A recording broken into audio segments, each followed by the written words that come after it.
Hi, everyone. Thank you for joining us tonight for Sharsharet's Thanksgiving Pie demonstration with Naomi TGIS. As many of you know, Sharsharet's Pies for Prevention Thanksgiving Bake Sale is an annual initiative started by sisters Adina Sussman and Sharon Weeder in memory of their mother and grandmother whom they lost to ovarian cancer.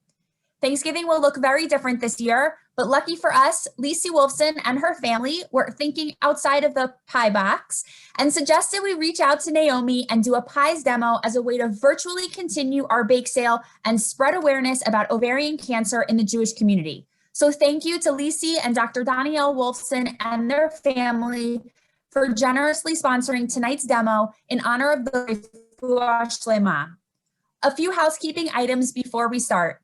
This webinar is being recorded and will be available on our website. If you would like to remain anonymous, please turn your camera off and you can also change your name on the Zoom screen. You may have noticed that all participants were muted upon entry. Please keep yourself on mute throughout the call.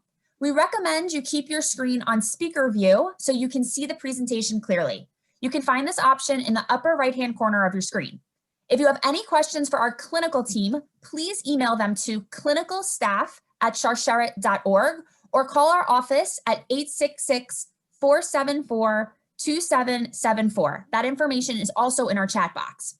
If you have any questions for our cooking expert, please use the chat box to ask them. We will do our very best to get to all the questions tonight. A little bit about Sharsharet. We're a national not-for-profit organization supporting women and families, Jewish women and families facing breast and ovarian cancer. Sharsharet's mission is to improve the lives of Jewish women and families living with or at increased genetic risk for breast or ovarian cancer. Thanksgiving is generally a time of year for families to gather, share food, stories, and laughter. This year, whether you're getting together in person or on Zoom, please take the opportunity to talk about your family's health history. You can start by knowing your family history of cancer and other illnesses. Keep a chart of who had which diseases and at what ages they were diagnosed. This is important because a percentage of cancers are hereditary or genetic. For example, you may be familiar with the BRCA gene. A mutation in the BRCA gene increases your risk of developing breast cancer by up to 88% and ovarian cancer by up to 45%. This mutation affects 1 in 500 people in the general population, but in the Ashkenazi Jewish population, 1 in 40 of us are carriers, both men and women, making our community far more susceptible to hereditary cancer. It's also linked to several other cancers such as prostate, colon, pancreatic, melanoma, and male breast cancer. So learn both your maternal and paternal histories and discuss it with your doctor or Sharsharet's genetic counselor to assess your risk. It's also important to remember that regardless of your family history, 1 in 8 women will be diagnosed with breast cancer in her lifetime, and 1 in 70 women will be diagnosed with ovarian cancer in her lifetime. This means all of us should pay attention to our bodies and commit to a screening plan that's right for you.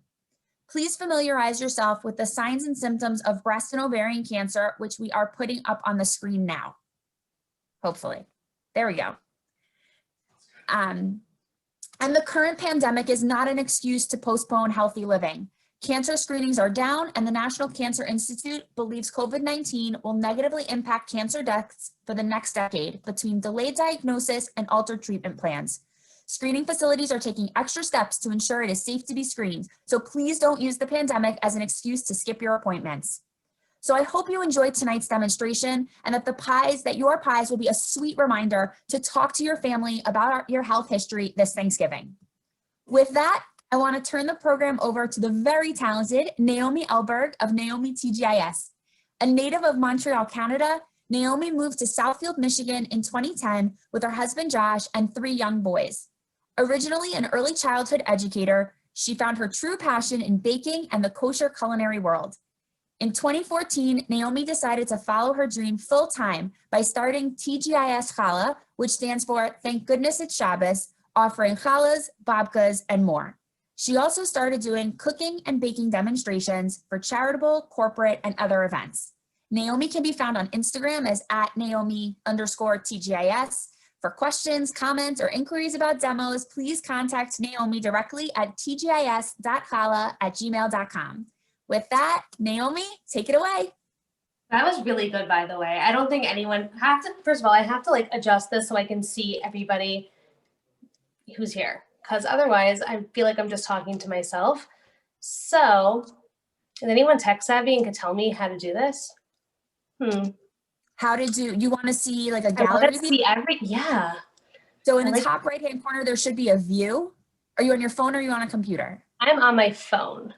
There's a camera, but it's like turns it around. Participants, more. Hold on, maybe it's in the more section. Sorry about this. View. Nope. Meetings, meeting settings, virtual background. Okay. I guess I'll just be talking to myself. It's always awkward doing this.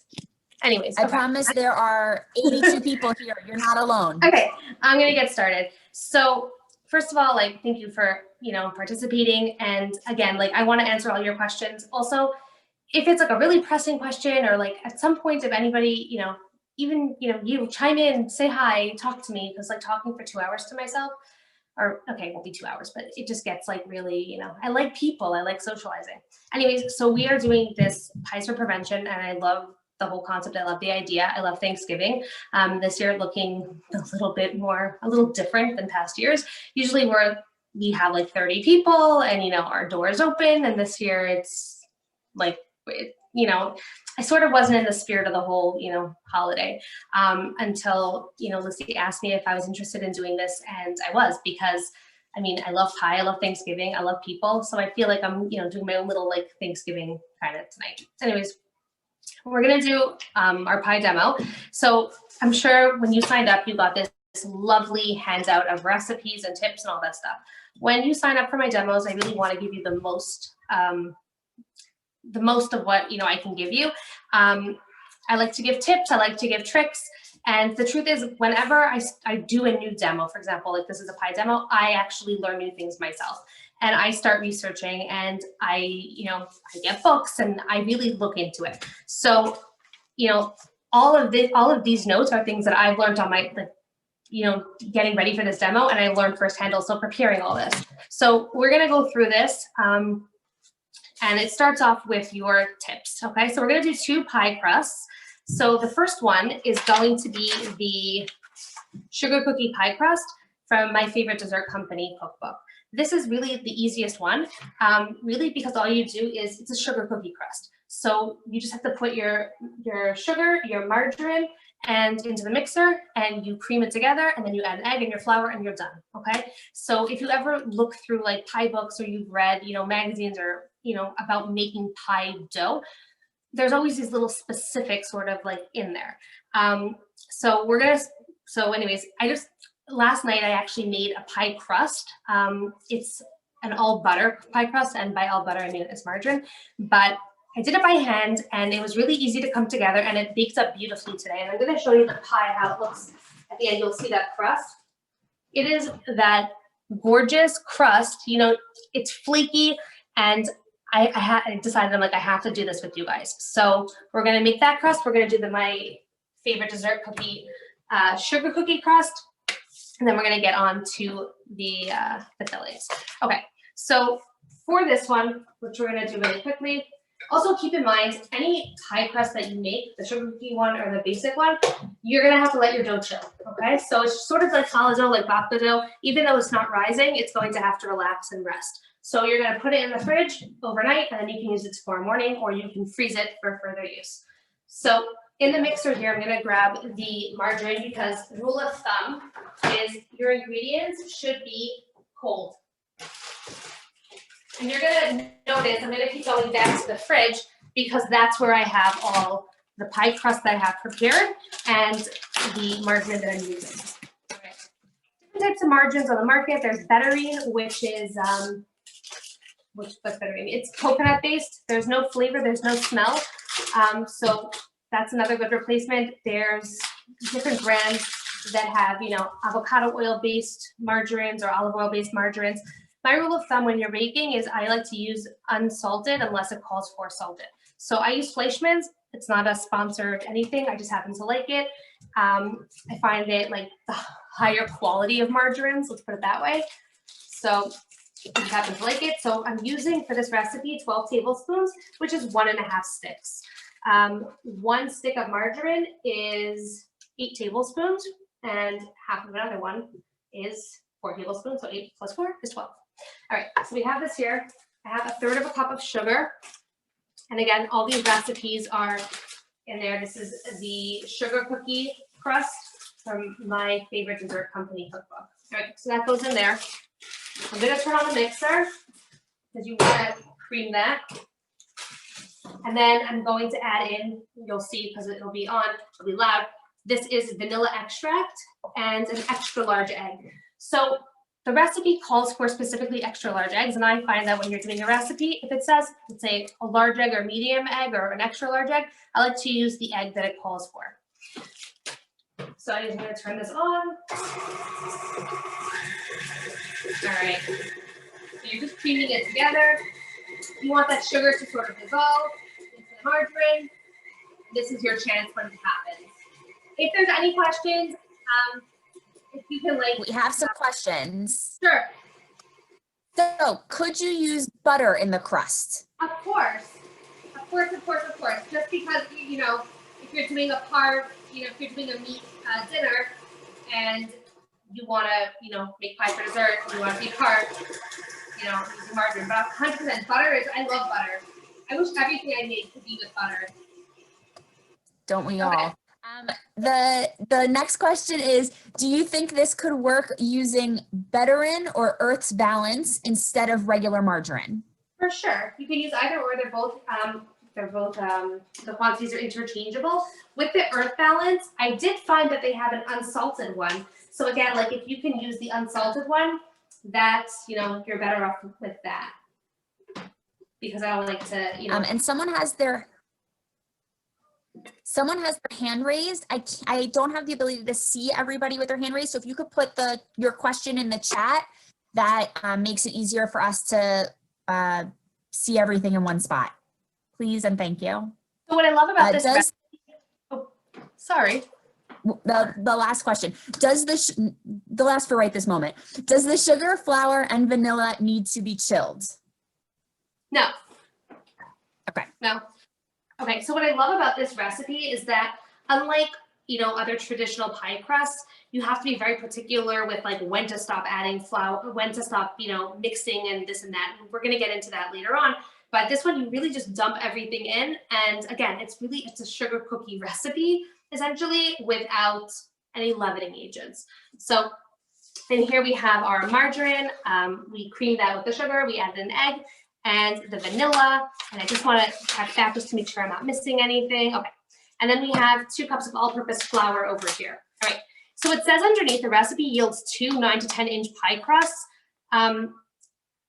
I like to actually just keep it as one ball because I don't think that, you know, I don't think it makes enough for 2 9 or 10 inch pie crusts.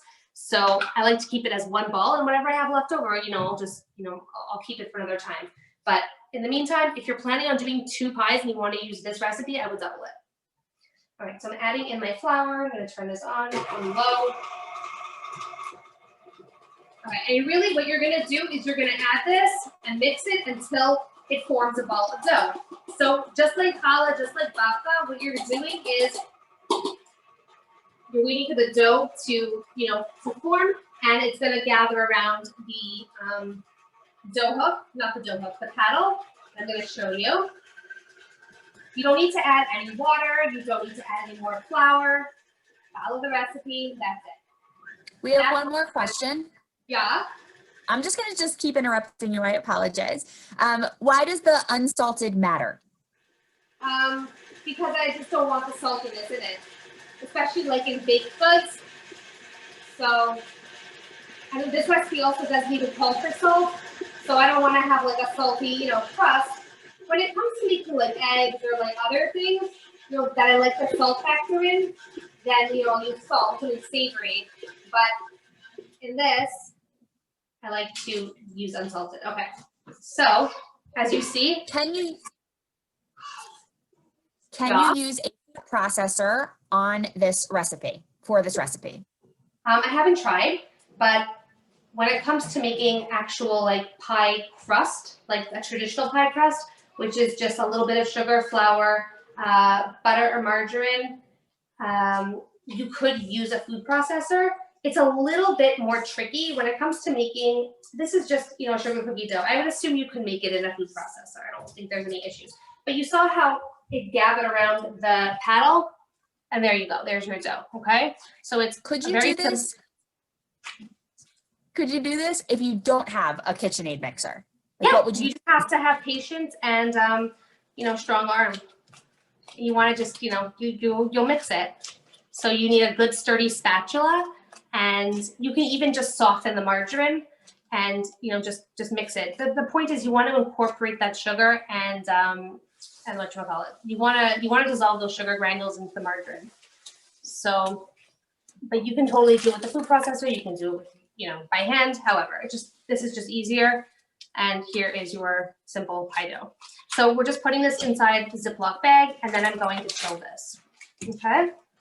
And again, you always want to chill your dough. Same thing like with challah and babka, because it's not going to rise, but it does need to rest. So I always keep a little bit of extra flour on hand, little teeny bit. Form it into a nice disc.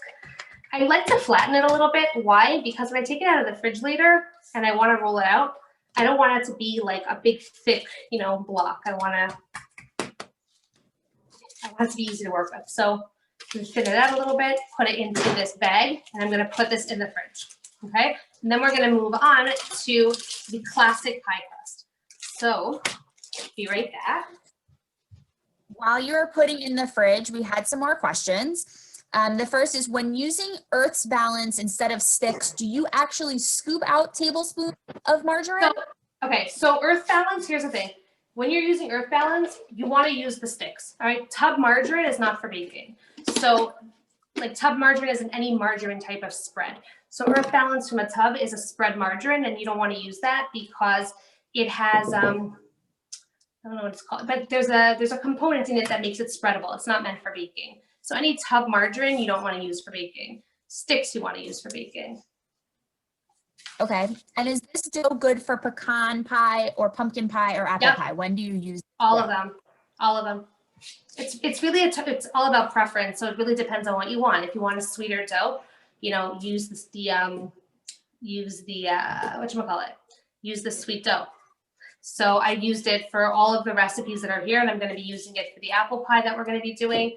I used it for another pecan. Here, I'll show you this one. I used it for this right over here. I made this one earlier.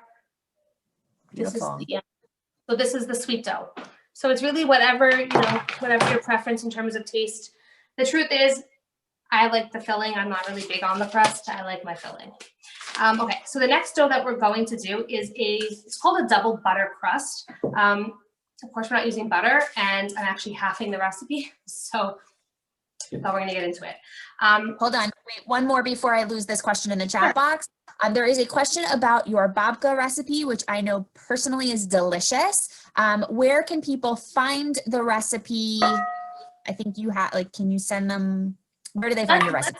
Let's go to the babka questions after, and we'll stick to the pie now. How's that? Perfect. Okay, awesome. Okay, so I have my dough, my bowl over here. I'm going to do this by hand because you can do it in a mixer. You can do this in a food processor, but you really I want to be able to show you the right consistency of what your dough should look like. Because a lot of times people will, keep mixing and mixing and mixing, and you don't want that when you're making a pie dough. You want those visible specks of, margarine or butter. Why? Because when it bakes, what happens is it steams and it creates that flaky, yummy goodness. So we have our bowl over here. And what I have over here is, I have 2 cups, all right, of all-purpose flour, right? Unbleached all-purpose flour into the bowl, right there. To that, I'm going to be adding, I have it written down here, 1 tablespoon of granulated sugar,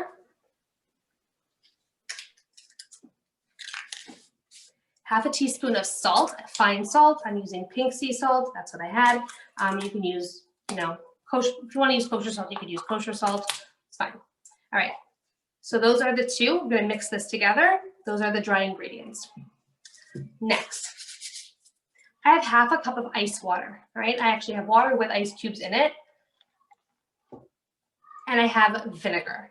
Now, going back to the beginning of the whole, you know, the beginning of the handout. Number one, chill your margarine and butter as cold as possible. And again, you want to chill it before you make your dough and before you bake your dough. Vinegar. Adding a teaspoon of vinegar to your favorite classic recipe will, it prevents the formation of gluten and it keeps your dough tender and flakier. Okay, so it also prevents color change. So a lot of times dough will turn sort of like gray. You don't really like notice it, but if you compare it to a vinegar dough, you'll see it's a little bit gray. The vinegar keeps it white. You can even use apple cider vinegar if you want. Some people actually have used like vodka, but I wouldn't, you know, I didn't hear the greatest things about it. It's really the acid. And then again, and some people were like, can you use orange juice or lemon juice? I would stay away from it because it changes the flavor of your dough and you want it to be a nice neutral flavor. And the vinegar doesn't leave any flavor. So into the water is, I think it's half a tablespoon of vinegar. Yes, so it's 1.5 teaspoons, okay? So you add that in, mix it around, just like that. All right, now I'm gonna go get my margarine. It's in the fridge like I always keep it. I'm gonna use 1 stick, which is 8 tablespoons. By the way, this recipe is not in the handout. It's a recipe I came across and I tested out and I really liked it and I really wanted to share it with you. So I can repeat it again and you can write it down. It is 2 cups of unbleached, preferably all-purpose flour, white flour. It is 1 tablespoon of granulated sugar. It is half a teaspoon of salt, half a cup of ice cold water on the side over here, with half a tablespoon of vinegar, which is 1.5 teaspoons. And it's going to be actually 2 sticks of margarine, so 1 cup.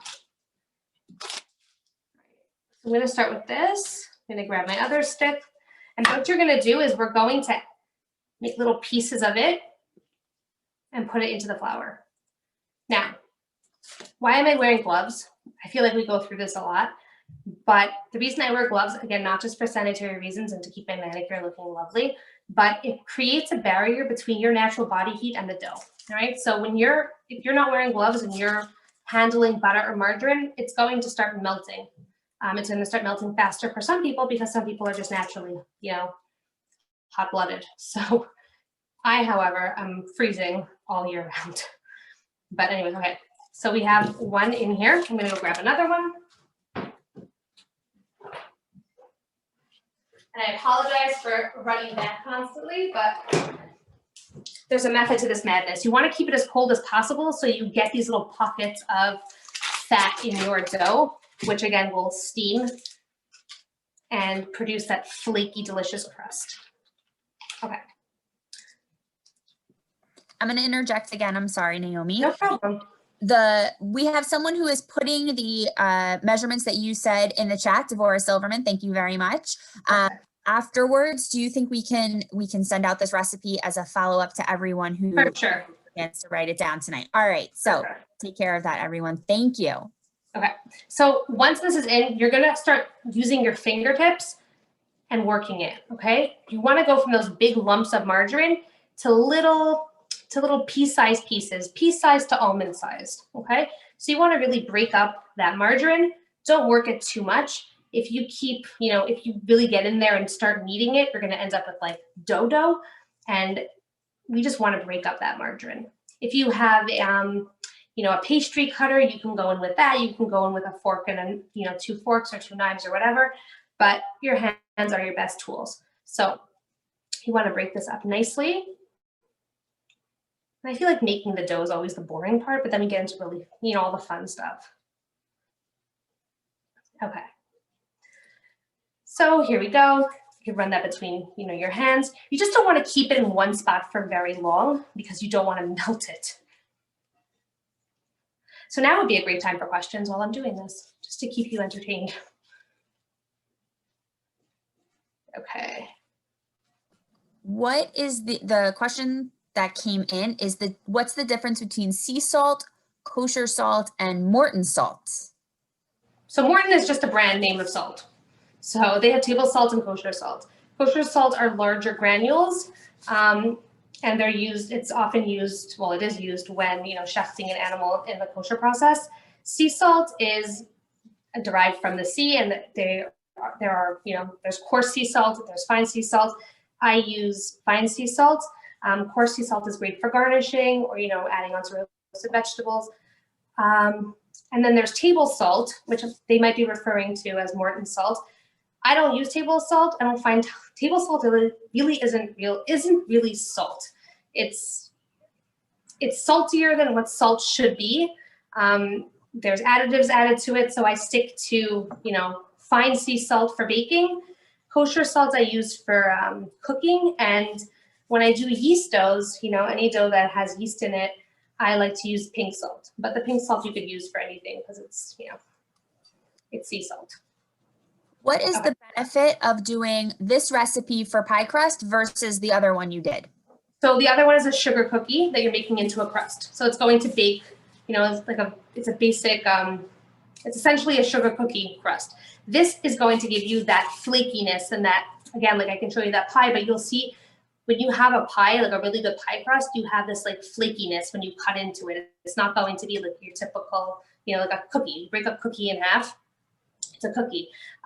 When you take something that's made with like, you know, flour, and it's sort of like, what I compare it to, it just has this airiness in it, this flakiness. So it's totally based on, you know, personal preference, but I really like how it turned out. So if anybody wants like a good, you know, traditional pie crust, you know, this could be used for sweet or savory, you know, pies or dishes or whatever. This is it. Okay, so you see how that is smaller and finer. We have like little pea-sized pieces. We have almond-sized pieces. Okay. Beautiful. Thank you. One more question before you go to the next spot.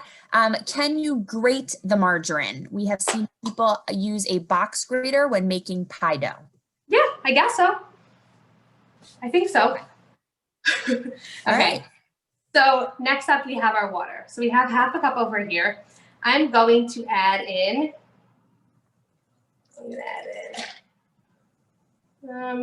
till it gets to 4 tablespoons-ish, so a quarter cup, okay?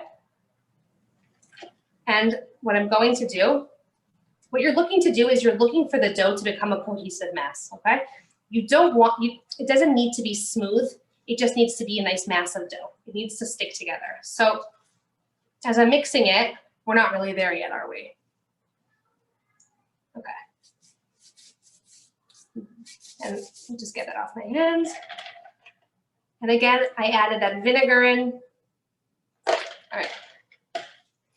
So half a cup is what, you know, the recipe calls for, but I always add a little bit at a time because it's so easy to add too much. You can always add more, but you can't take away. So here we are.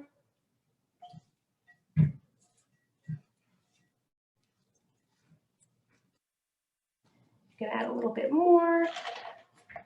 And again, this is really by sight, and that's why I wanted to do this by hand to show you. Okay. So what I'm going to do now, I'm actually going to put it over here and form it together. All right.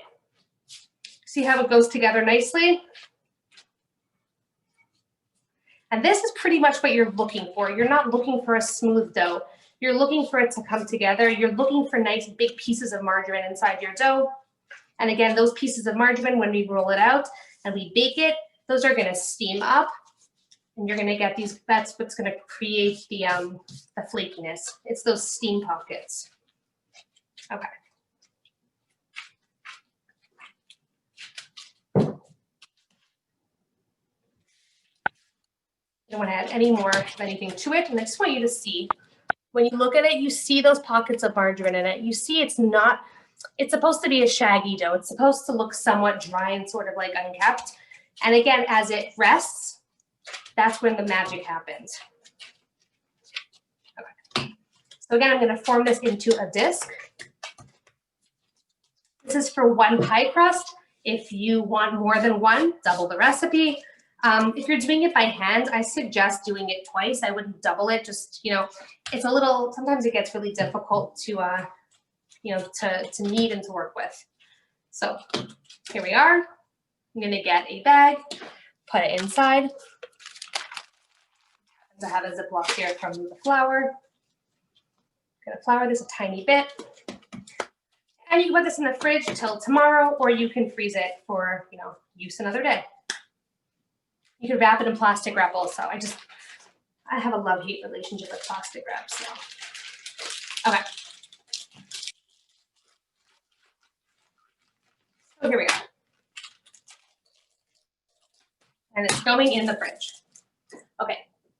I'm actually going to take out dough while I'm in there, because we're going to start working on our apple pie recipe. We're going to start off with that.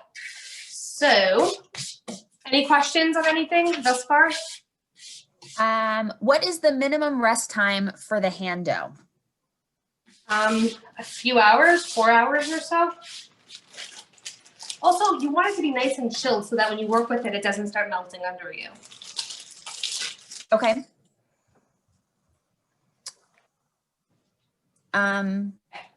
While Naomi is getting our ingredients for the apple pie, you have a poll that just popped up onto your screen.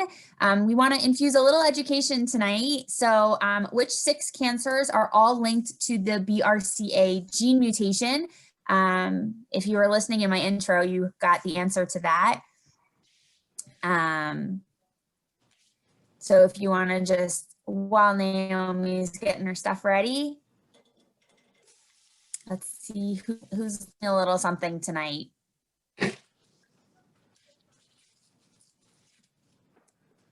All right, so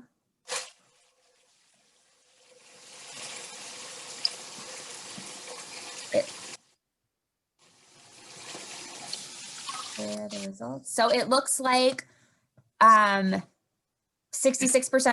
you knew the right answer today. So of the 6 cancers that are linked to the BRCA gene mutation, breast, male breast, melanoma, ovarian, pancreatic, and prostate. So thank you for listening, and ready, Naomi.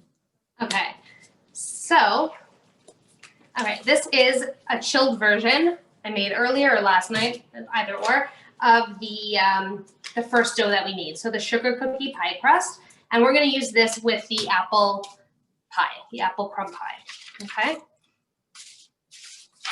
So I'm just going to get to that. Okay, the deep dish apple pie.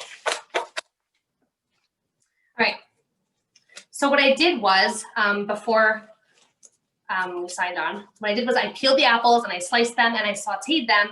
I just put them in a large skillet and I let them cook down until they got nice and soft, which we're going to get to soon. In the meantime, I'm going to start off by rolling out this dough. Okay. And different types of pie tins. Okay. So that's another question I get. What's the best dish, to make your pie in?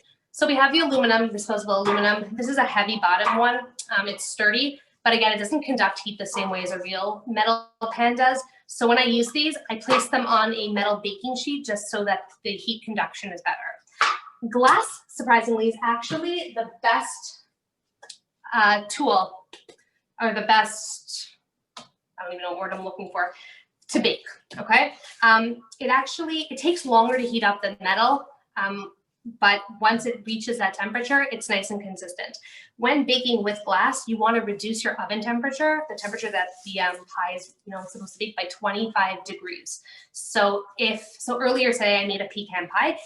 It's supposed to bake on 350. So instead of 350, because I used glass, I lowered it to 325 degrees. Okay. And you also want to bake it for 20% longer because you're baking it at a lower temperature. It's going to take longer to bake, but your bottom isn't going to burn.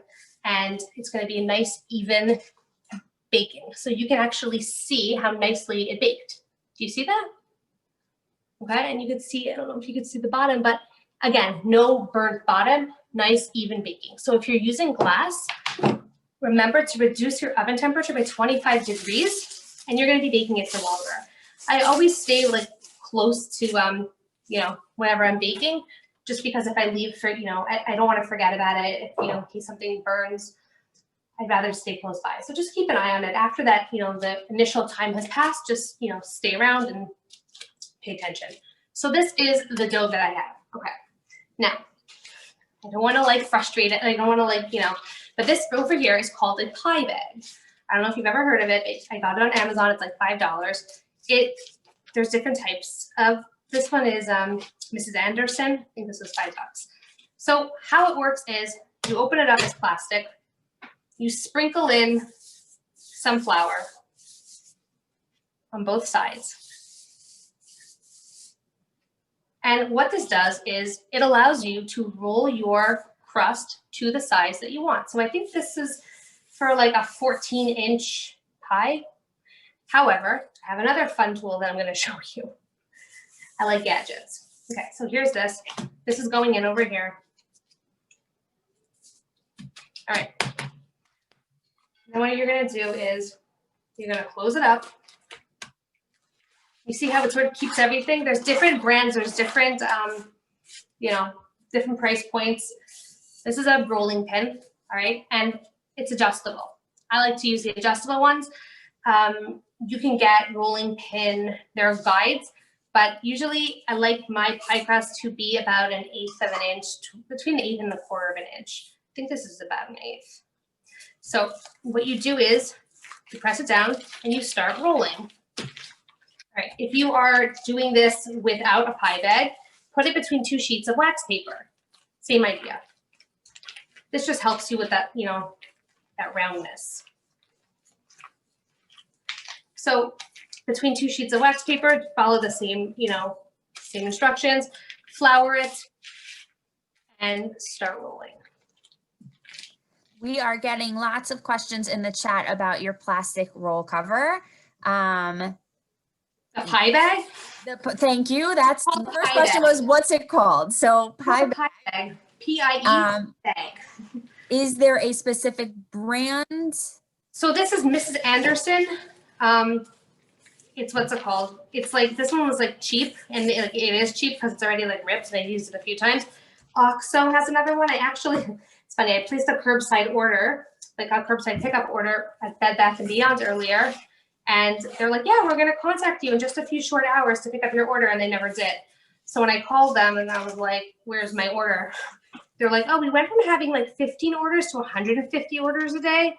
So yeah. So I'm using my Mrs. Anderson's ones, but they have it on Bed Bath & Beyond. They have it on Amazon.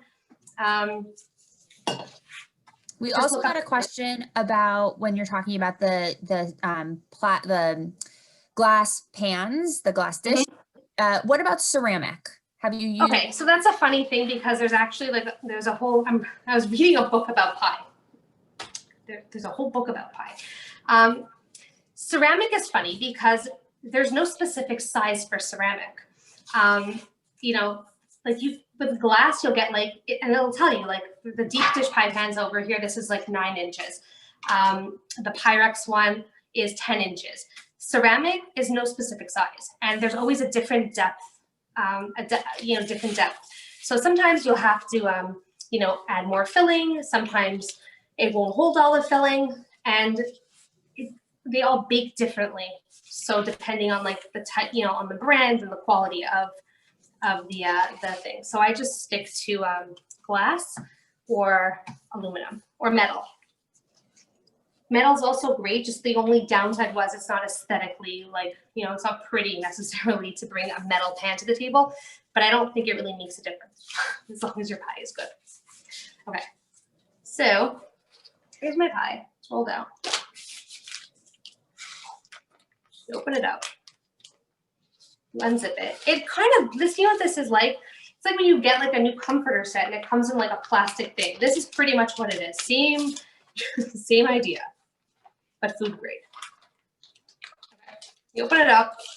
You want to dust off any excess flour that you have. What I also like about this is that you don't have to do the whole, you know, transferring it to your rolling pin. You take your pan. I'm going to use the glass one. Where did I put it?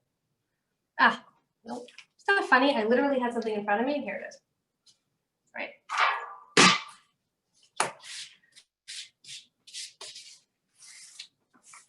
I'm going to take the pie pan.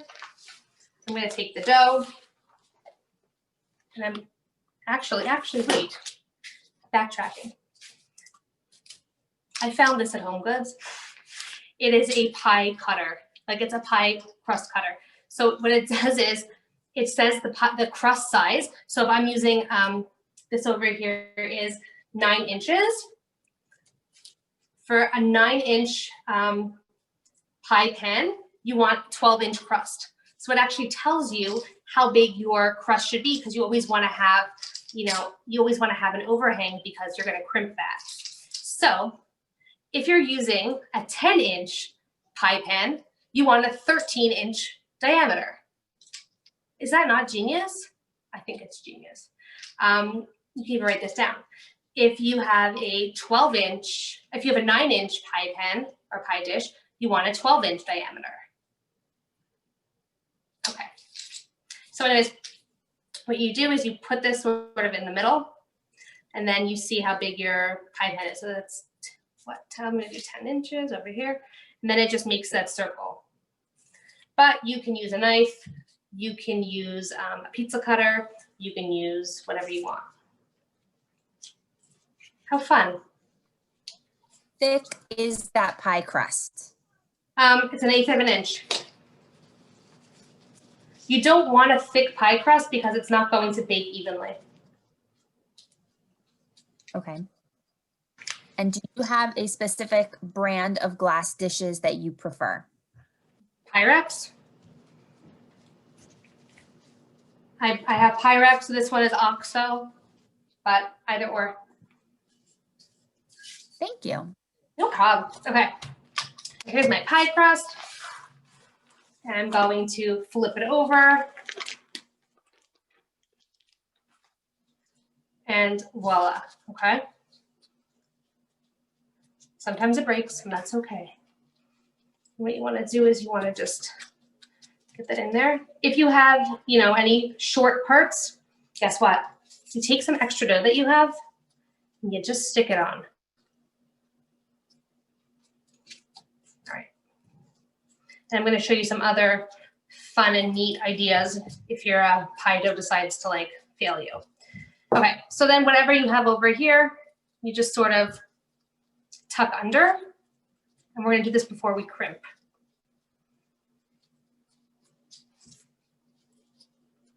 And you know what? There's nothing wrong with a rustic looking pie. It is homemade.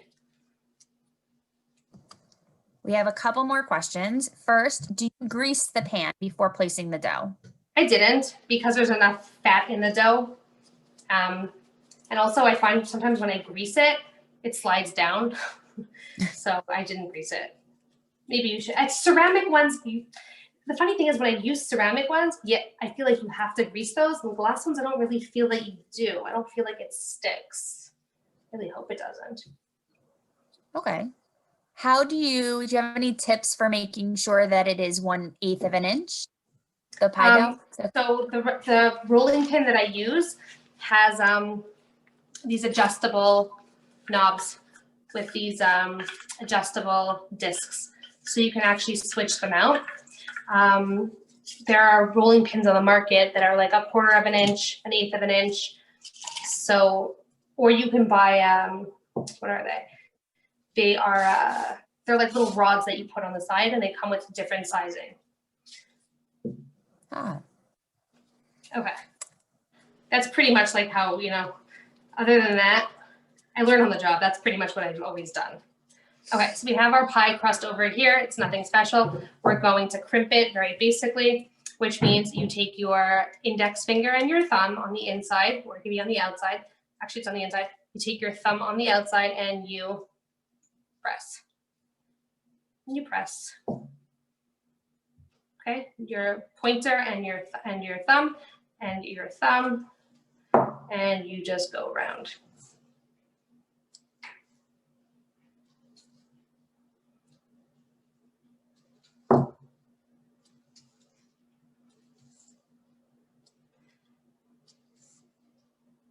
Or you can just take a fork and just like, you know, make it like an imprint like that.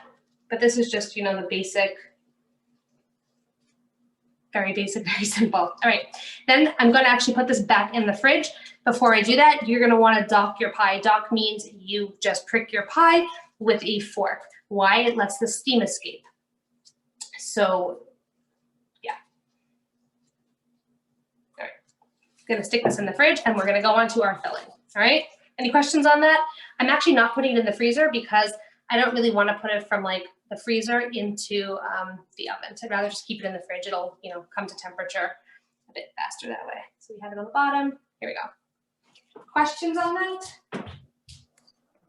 I don't see any questions. Is there a specific deep dish glass pie plate?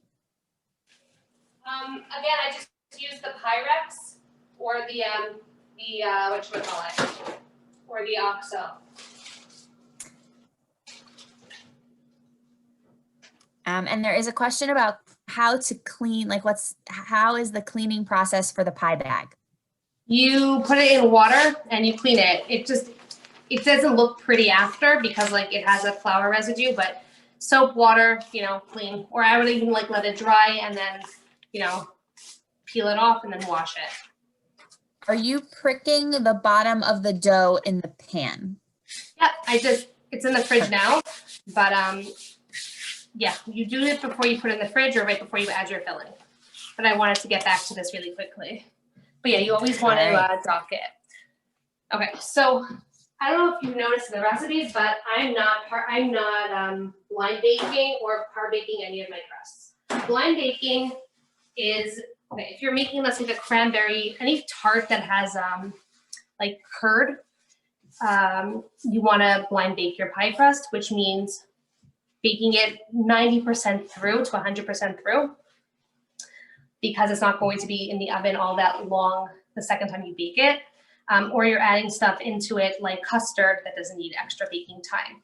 Par baking is really just only baking it, you know, for a little bit of time, and then, you know, you're putting your filling in. It just depends on what you're making, but I like to keep it as easy as possible. And all I'm doing, everything is going, you know, raw into the oven. So apple filling. So let's go to the recipe. So 2.5 pounds each. So 2 types of apples, 5 pounds of total, Granny Smith and Golden Delicious. I like to use a combination of sweet and tart. And why do I cook the apples before? Okay. Number one, you don't have to worry about uncooked apples. You don't have to worry about whatchamacallit. Also, like when you cook them before, you're gonna get all that juice out.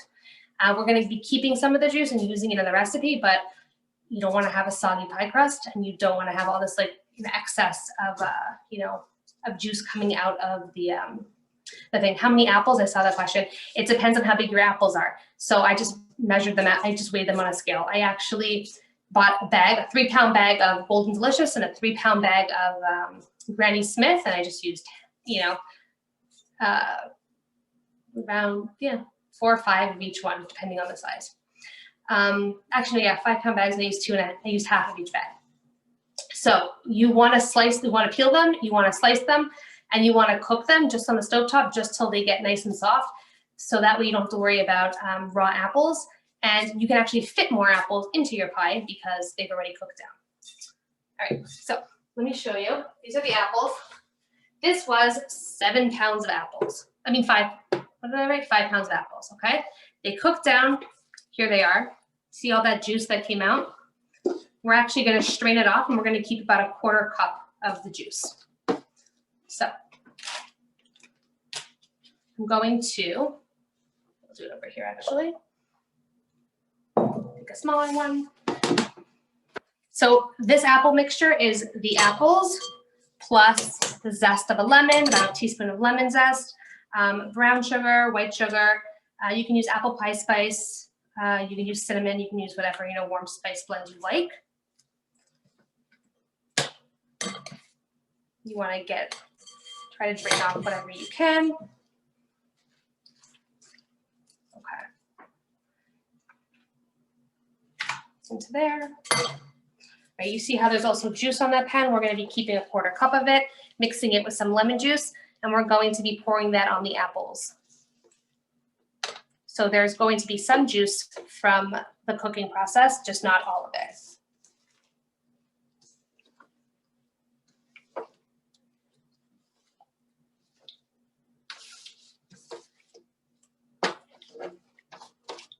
Okay, so once you cook them down for about 15-20 minutes, you cool them on a sheet pan like this.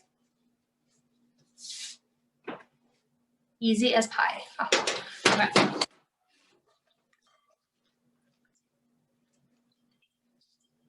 So, see all that juice coming out? So that way, when this cooks, if they were raw, all of that juice, if not more, would be making your pie soggy. And you can't get as many apples into your pie crust when you have 5 pounds of raw apples. I also gave you a list of different types of apples that you can use. So your tart ones are your Granny Smith, your Empire, your Portland. Your sweet ones are Golden Delicious, John O'Gold, and Rayburn. And you can actually see the difference. The Granny Smith, they stay more firm. The Golden Delicious break down. So you have 2 types of textures going on also.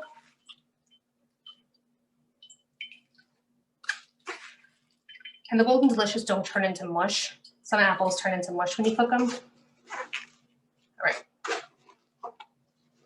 So you get a nice texture. Okay. So we have this juice over here. What we're going to do is we're going to measure out a 1/4 cup of it. I got a nice disposable measuring cup.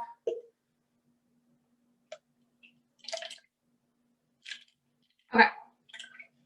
1/4 cup, which is 4 tablespoons. This, I'm done with.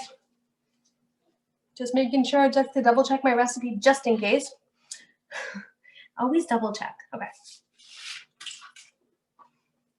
Okay, and to this, I'm going to add a tablespoon of fresh squeezed lemon juice, which I have already portioned out, which I thought was in front of me, but it's not apparently. It is here somewhere. It is, here it is. Obviously all the way behind me. Okay, this is 1 tablespoon of freshly squeezed lemon juice, and it's going in there. All right, okay. So I'm gonna put this over here, I'm gonna put this over here. I'm going to make my crumb topping, and then I'm going to put everything together. So I'm just gonna take my bowl that I just used, I'm gonna wipe it down.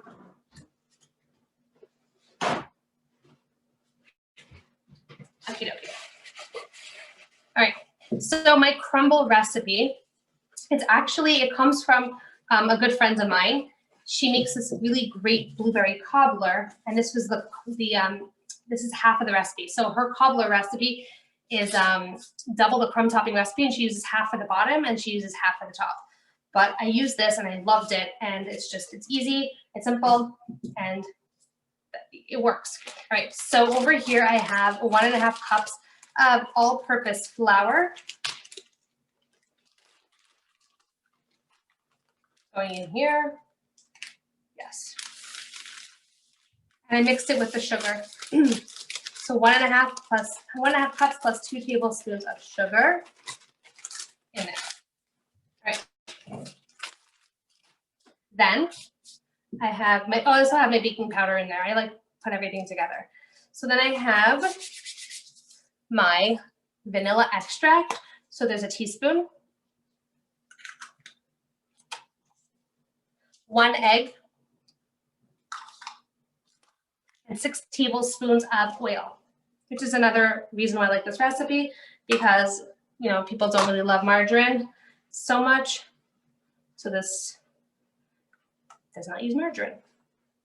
All right, and then you mix it up together like so with your hands to form crumbs. Okay, so again, you're not working it too much, you're using the tips of your fingers. And that is that.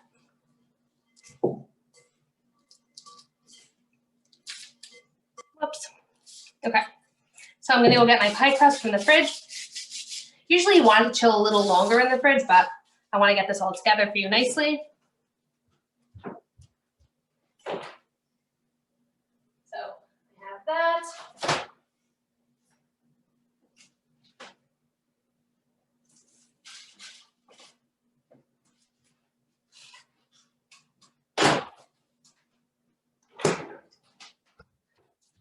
I was going slowly, I didn't want to break it.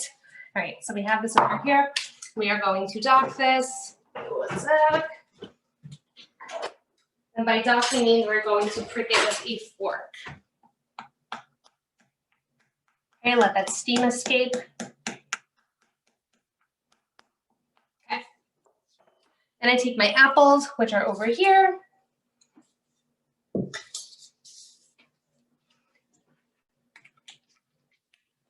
Putting them in. See how perfectly that fits? I'm quite impressed myself. All right. Just like that. Then we are going to take our lemon juice and the juice from the cooked apples, drizzle it over the top.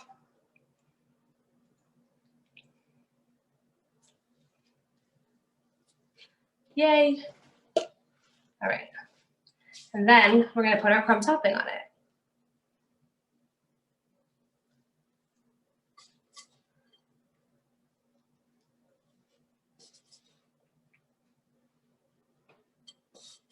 You want to sprinkle some cinnamon on top, you can do that.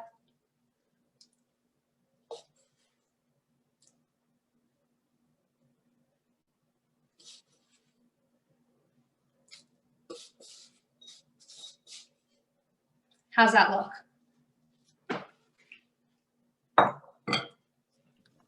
Beautiful. Awesome. Okay. We are getting a lot of questions in the chat, but I wanted you to, I wanted everyone to be able to see that without me interrupting. So there is some questions about the, if you didn't want to use the crumb, could you use the pie crust, that dough, could you use that as a topping? Yeah, you could totally do whatchamacallit, like a regular pie, like a regular pie with the 2 layers. Absolutely. There was a lot of questions about the egg that goes into the topping, but I think that was addressed in the chat. It is in the recipe on the top of page 5. Would you cook peaches this way too? So not making. Ask me. I don't know. I didn't I have no idea. That's okay. Did you say that you can double the crumb topping and use half for a crust? You were talking about the blueberry that your friend makes. My friend makes a blueberry cobbler. You could try to do that. Blueberries are different than apples, so the amount of liquid coming out and whatnot. So I would just if you don't want to do a homemade crust, you can also use store-bought crust. There's nothing wrong with store-bought crust. How much baking powder goes into the crumb topping? The recipe says 1 teaspoon.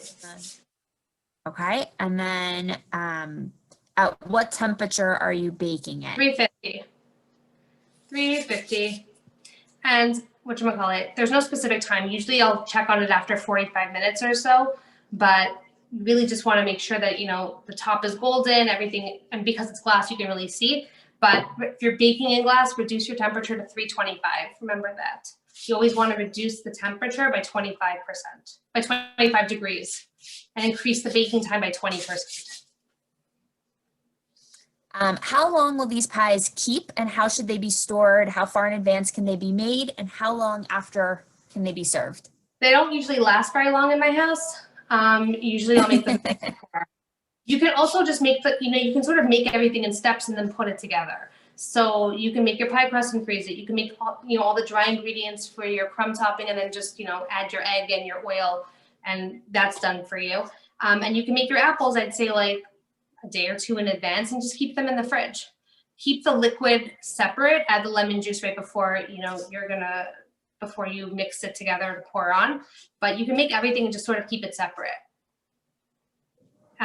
Storing, I've never frozen it because I told you it doesn't last, and it's usually pretty like easy enough to make that like I make things in steps. So I'll have all my dry ingredients ready, I'll have my pie crust ready and all that stuff. So, and again, in terms of how long it lasts for, it doesn't really last. So I really don't know that one. It's a hot commodity. You're good. That's okay. I'm putting this in the fridge. Sorry, I keep doing that. And I actually have another pie crust ready. This is the pie crust that I demonstrated the second one. This is the classic pie crust, flaky one.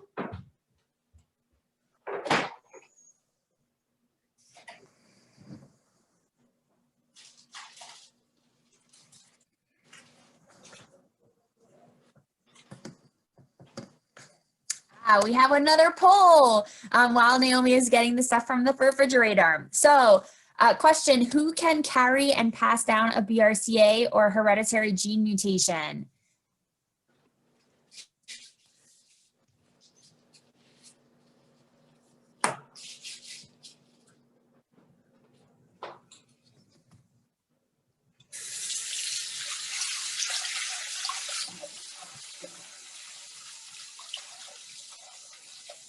All right.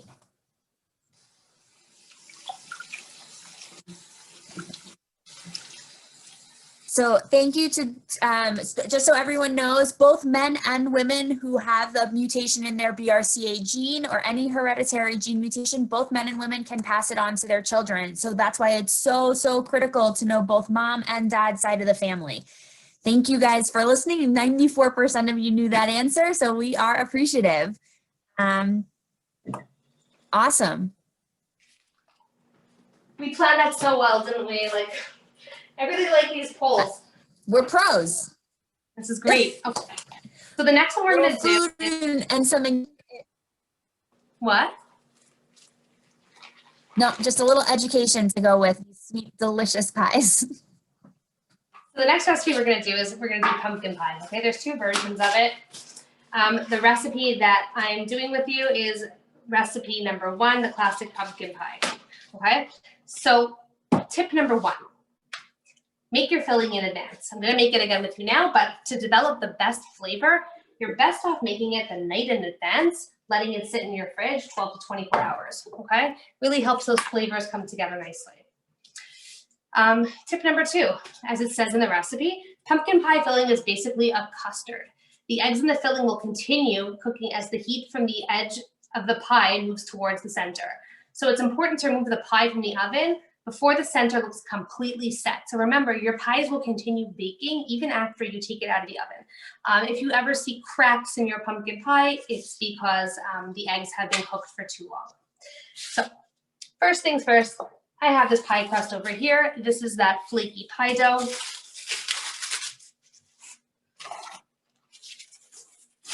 I'm gonna use my pie bag. It just has the pie, pie crust from the other one. Same thing. You take flour and you flour it. You can dust off whatever's excess, but you're better off adding so it doesn't stick. Right? And again, you see how like imperfectly perfect it is? There are specks of margarine / whatever fat you want to use. Right. And again, when I shape it, I sort of make it into a flattish disc so that it's easier to roll out. Okay. Close that baby up.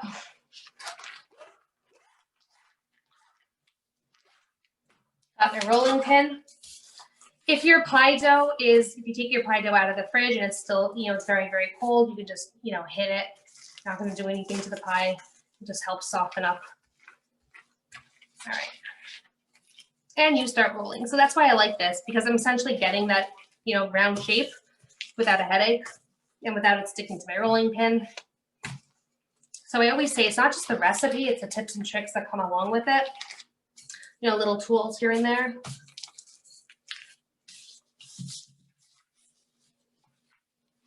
And again, if you don't, just take 2 pieces of, you know what you can do actually? You can take parchment paper, or wax paper and cut a circle and sort of use that as a guide.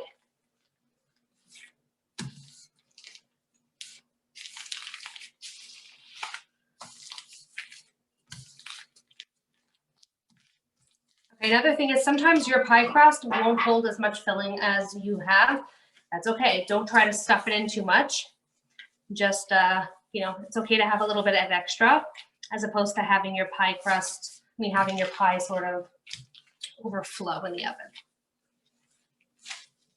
Okay, so we're gonna go through the ingredients on the in the pie in just a second. Here's my dough again. How many inches should it be? It depends on how big your pie crust is, usually between 9 and 10. So always 1/8 of an inch thick.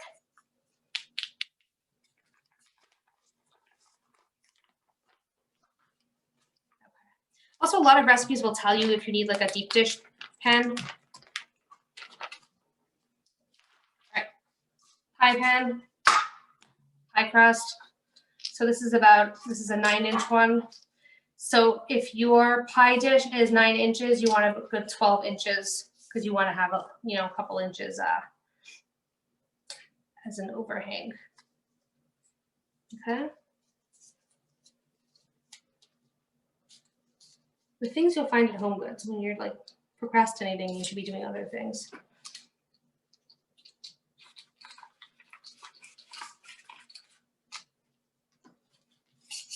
All right.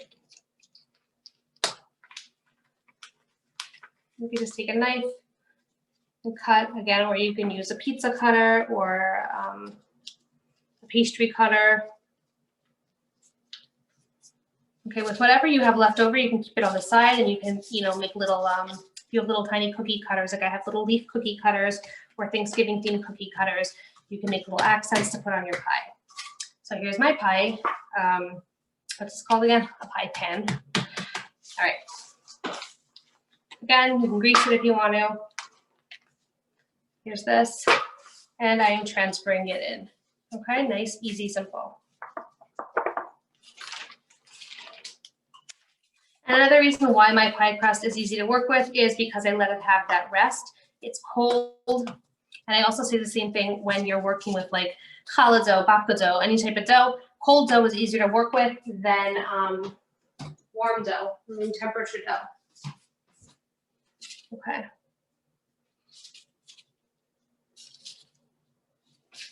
So I'm just cutting whatever there is. You still want that overhang, you just don't want too much of that overhang.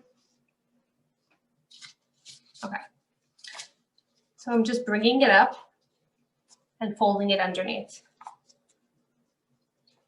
That also gives us more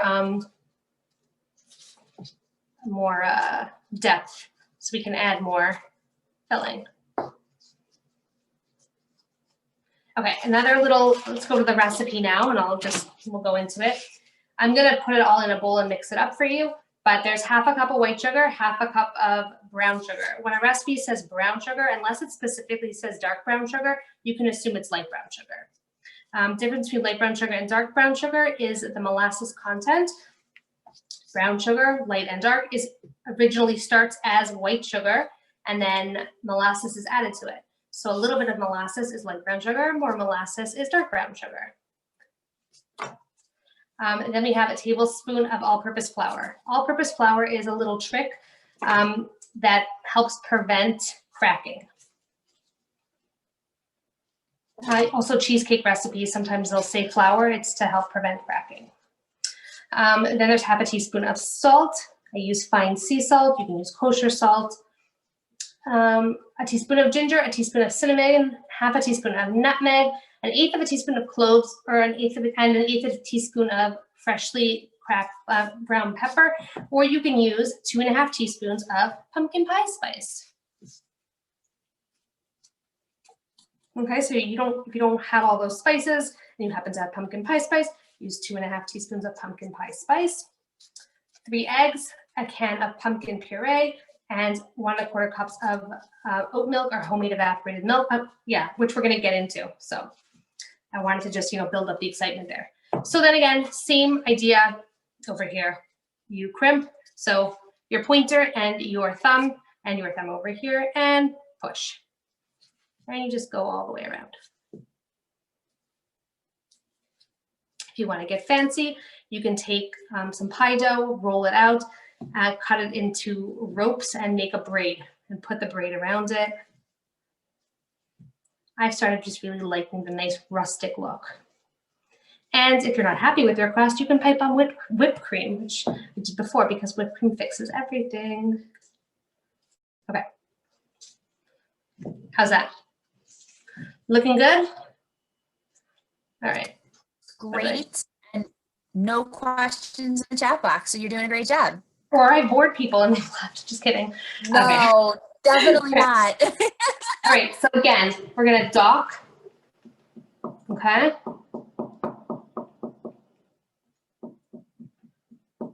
And then we are going to pour in our pumpkin pie filling. Okay. And again, if you have a little bit extra, that's okay. And remember, it's going to be a custard. Oh, it actually fit perfectly. I'm going to stop while I'm ahead there. Okay. How does that look? I think it looks really nice, like real deal, right? All right. I'm going to move it onto this. I'm going to move it over, actually. I'm actually going to put it on that baking sheet I just had. Another pro tip, when you are baking, for example, this aluminum over here, for more even baking, because it's a disposable pan, put it on a real metal baking sheet. The heat conduction will be better. Okay.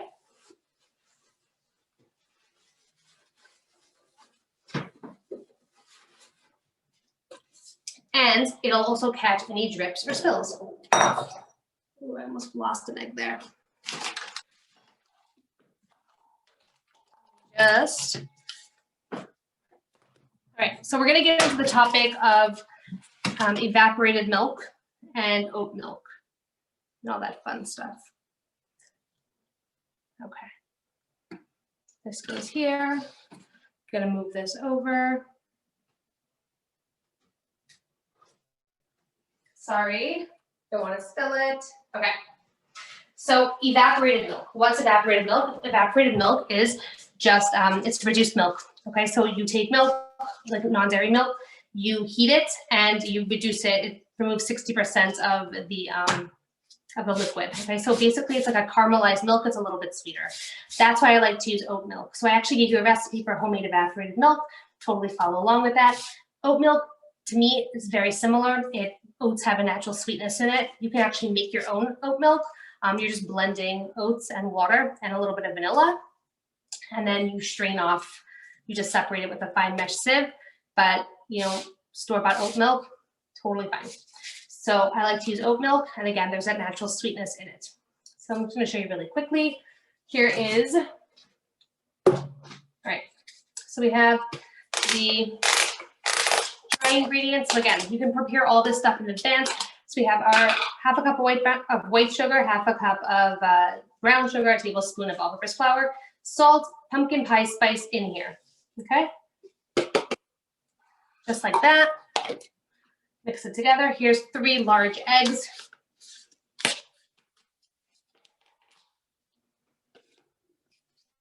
Going in here. Mix that together.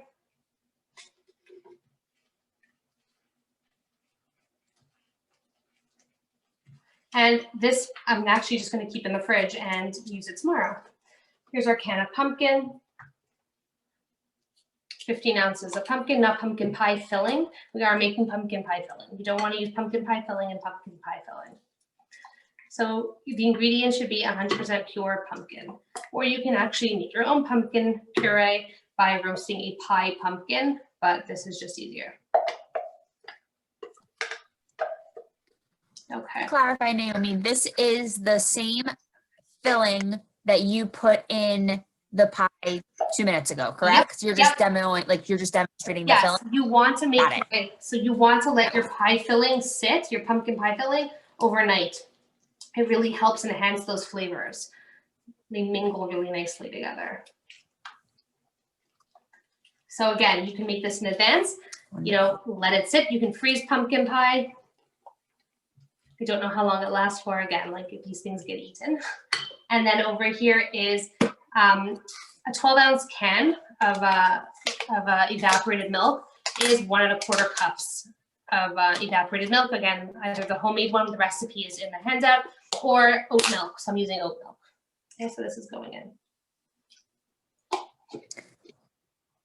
The other question we had is if you're using a glass pan, would you be able to put that on the sheet, like on the sheet pan? No, you can just put your glass pan in the oven directly. It's really just for aluminum pans, Okay. because they because of the heat conduction. You want it to bake evenly. Glass will bake evenly. Just glass will take a while to, you know, to get to temperature, and you want to reduce the what's it called, the oven temperature, because you don't want it to burn because it's see-through. So that's an issue a lot of people have, is they, you know, whenever they use like clear Pyrex for pans, they burn it. Okay. I also don't bake on convection. That's another little, okay. This is nice and mixed, all right. Cover it into the fridge. That's it. All right, so. While you were putting that in the fridge, we had some more questions about milk. Can soy milk or almond milk be used instead of oat milk or evaporated milk? Yeah, the reason I use the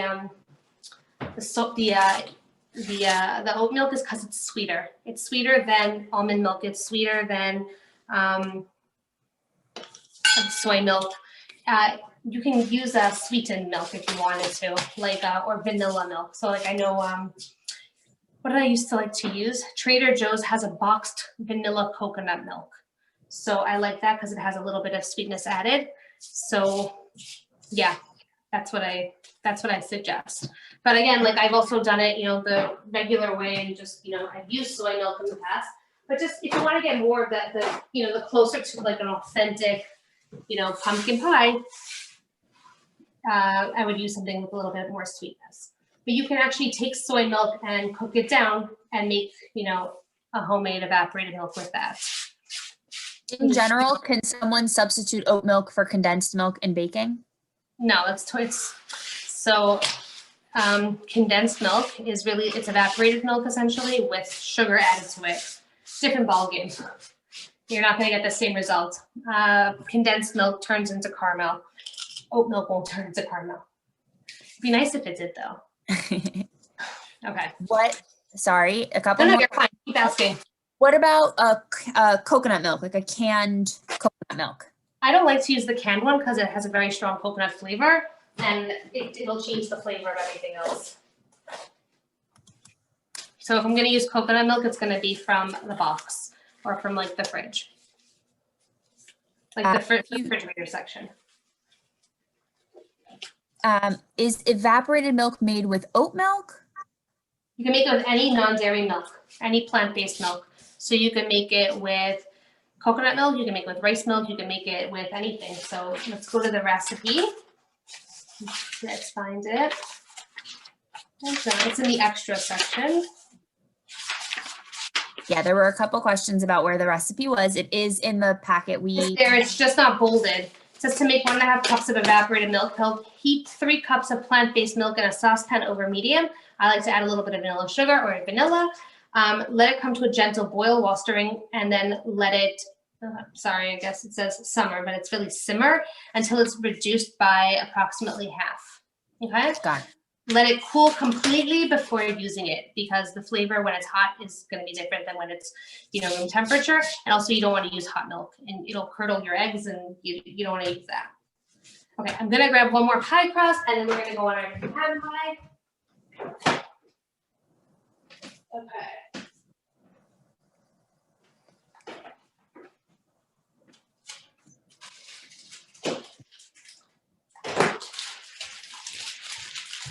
We have another poll while we're waiting. So the question is, if you have a history of any type of cancer in your family, or you have questions about your family health history, who should you contact? Your doctor, Sharshard's genetic counselor, your family, all of the above, or none of the above?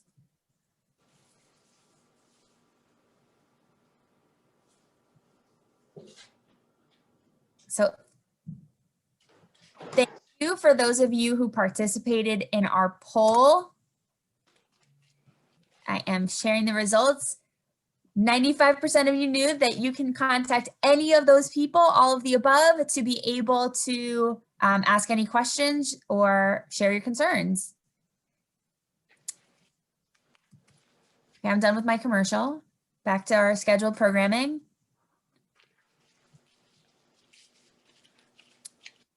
There is a question about convection. You mentioned that you don't love convection. Do you want to explain why? I just don't use it. It just doesn't do its thing for me. I don't know. It's never worked its magic with me. So I just don't use it. I'll use it at the end of a baking, end of baking bread or babka or whatever, just to hurry it up. But I like to just go old school and, stick to the regular stuff. Great. I still see the poll. Is that good? Should I press close? Oh, did I? I don't. Oh, there I am again. Okay. So, same Which idea. dough is this? This is the My Dessert Company one. It's a little bit cold because I made it earlier. It's been in the fridge. So I'm just rolling that out. Okay. Again. We have a couple more questions about the milk. So do you use the same number of ounces of oat milk as evaporated milk? Yep, same number. It's the same quantity of liquid. So okay. It's the quantity of liquid. So it's, same thing. And it's the same texture, more or less. Condensed milk is thicker just because it has, that sugar added to it and it's caramelized. But evaporated milk is still liquid. It's just reduced liquid. So, you'll reduce, like when you're making it, you'll start off with, say, 3 cups of a plant-based milk or regular milk or whatever. And by the time you're done cooking it, it'll, have reduced by half because the water evaporates. Okay.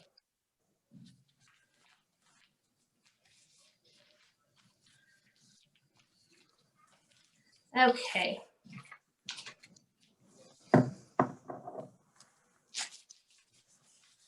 Approximately how long does it take to reduce the milk in half?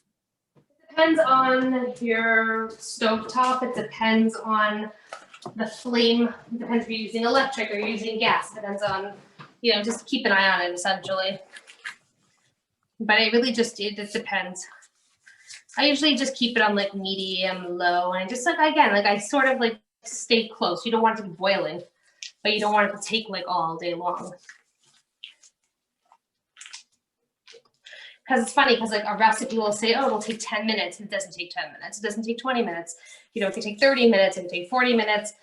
It also depends on how much liquid you're trying to reduce. So more liquid is going to take a longer time. Okay, this pie bag is probably the best like $5 I've spent in a long time. Okay.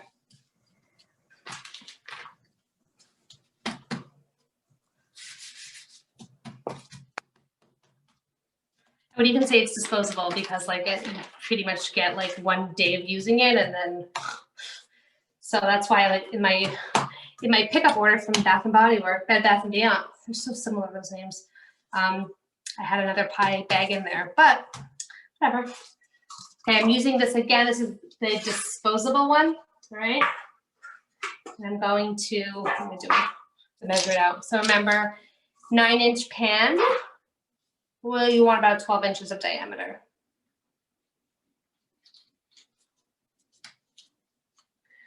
You really have to think how do they think of these things? Someone in the chat called it a pie protractor. Oh yeah, that's the word.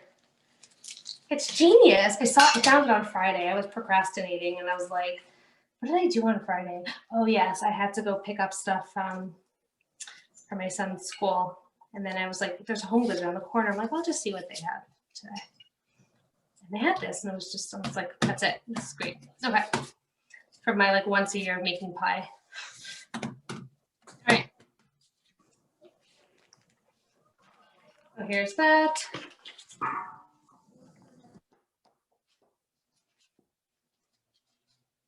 feel like you're all pie pros at this point. Like, you know what's going on. You're like, yeah, I know what she's doing. Okay, so I'm gonna throw you guys. I'm gonna throw a curveball at you. I'm going to give you a different pecan pie recipe. Okay, I gave you these two really great recipes. I'll tell you which pecan pie recipe I really liked. I like I actually like both. The first pecan pie recipe in the recipes is from my dessert company, my favorite dessert company. Okay, it's a great recipe, and I actually made it earlier, and I'm going to show them to you. The second one is just a classic from the bottle of Caro corn syrup. The recipe that I'm going to give you doesn't use corn syrup at all, which makes people very happy. So I will read it to you and tell you what I'm doing. And again, I'll send it out to you. You can write it in the chat. But it's a really, really nice recipe, and that's the one I showed you. I'll show them to you. Okay. Naomi, before you do that, I want to just wrap up the milk because there's more milk questions. How many ounces would you start with to get 12? Is 24 too much? Use 3 cups, and you want to reduce it to 1.5 cups, and 12 ounces is 1.25 cups. And then repeat, you said which dough this was, and I forget. The sugar, my dessert company, the sugar cookie crust. Thank you. No problem. Okay. So let me just find it. Okay. So this is it over here. Again, we're just going to do that nice crimping thing.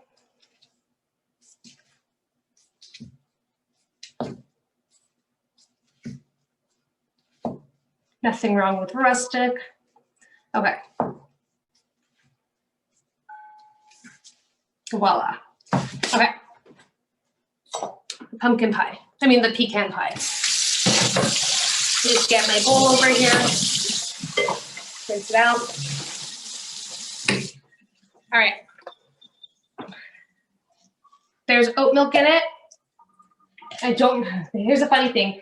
The recipe's on my phone, which is what the whatchamacallit is going on now with, so I can't really access it. But I think I have more or less everything figured out over here. But I'm going to double check it, and I will let you know what it is, okay? But it's a really good recipe, and there is no corn syrup in it. So I came across this recipe, and I had to try it, and I was really, really impressed with it.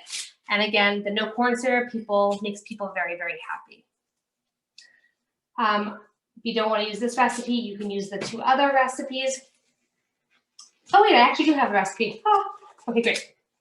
So first things first is you want to actually melt 1 stick, 8 tablespoons of butter or margarine, unsalted. I'm grabbing this over here. Okay, you want to melt it, and then you want to let it cool. I'm going to throw this in the microwave, and then I'm going to come back to it. So 1 stick, 8 tablespoons of stick margarine or butter, unsalted.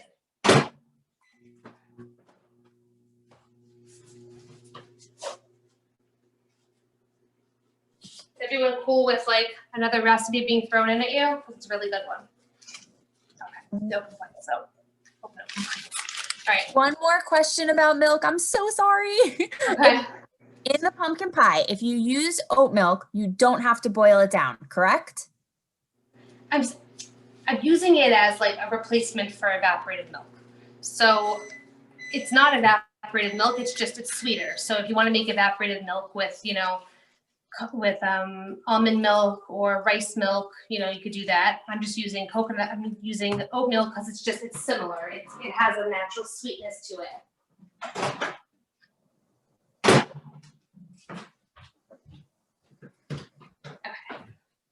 So we have our margarine melted, set us up. Next, I have in here, I'm going to just dump it in.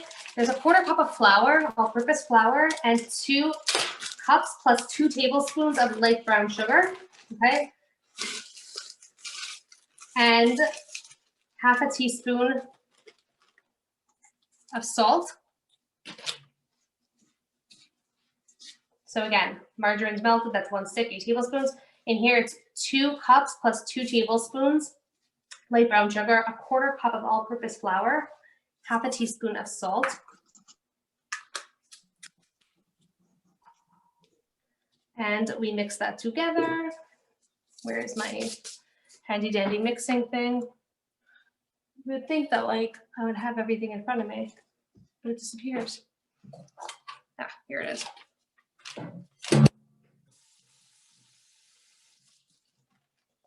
Okay. Mix that. I'm adding 3 eggs, okay? Size large,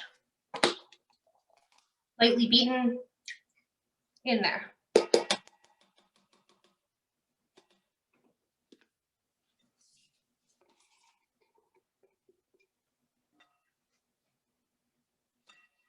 I'm adding 6 tablespoons of oat milk, okay? Not evaporated milk, just oat milk, because I like that little extra sweetness it has in there. So 6 tablespoons. 2 teaspoons of vanilla extract.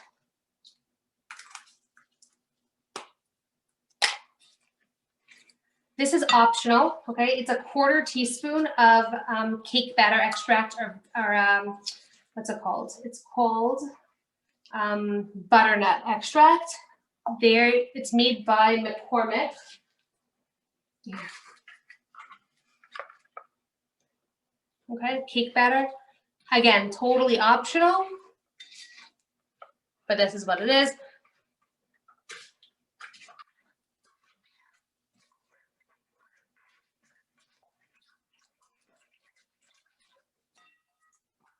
It's orange, looks like this. Smells like cake batter.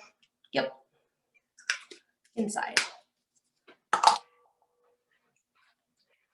Then, surprise ingredient, 2 teaspoons of white vinegar. So, we have a 1/4 cup of flour, 2 cups plus 2 tablespoons of light brown sugar, half a teaspoon of salt, 6 tablespoons of non-dairy milk, plant-based milk. If you want to make it dairy, use regular milk. I'm using oat milk, but use whatever you want. 3 large eggs, slightly beaten, 2 teaspoons of vinegar, 2 teaspoons of vanilla extract, a 1/4 teaspoon of optional, completely optional, this cake batter filling over here. Okay. Then you want to add in your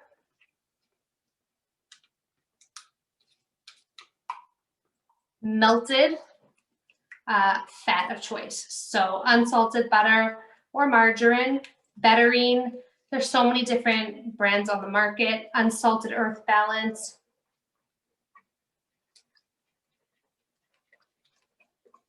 Mix that up.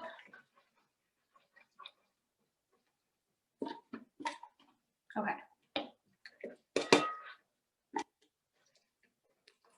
Whisk that all together. And then you want to add half a cup of pecan pieces, or chopped pecans. I'm going to get all that margarine broken up.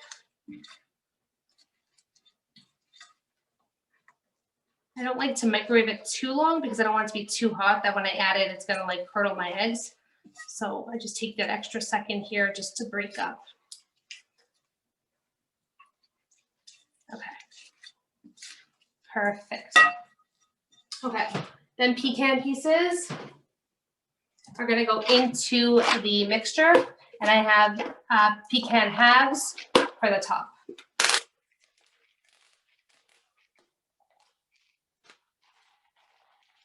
I think I have about a cup in here, but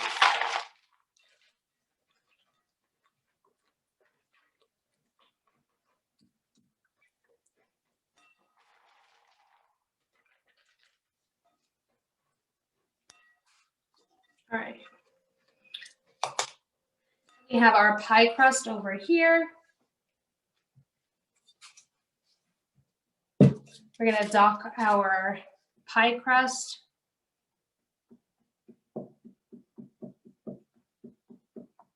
Just like so.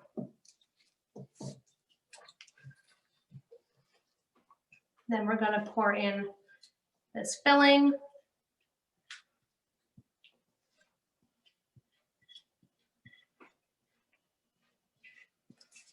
Then we're gonna make it look really pretty, and we're going to put pecan pieces on top.